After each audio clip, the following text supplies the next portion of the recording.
select the lasso tool and make a rough selection at the edge of the photo. Go to Select, Inverse. I feather the selection, because I find that you get a better result by doing this.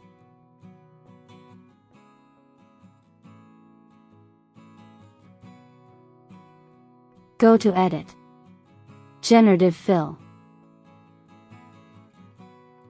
Prompt, torn white paper edge.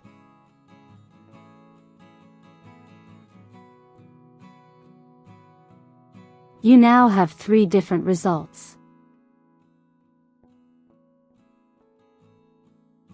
If you don't like any of the results, you can generate again. You have 3 new variations now. And that's how you create torn paper edges with Generative Fill.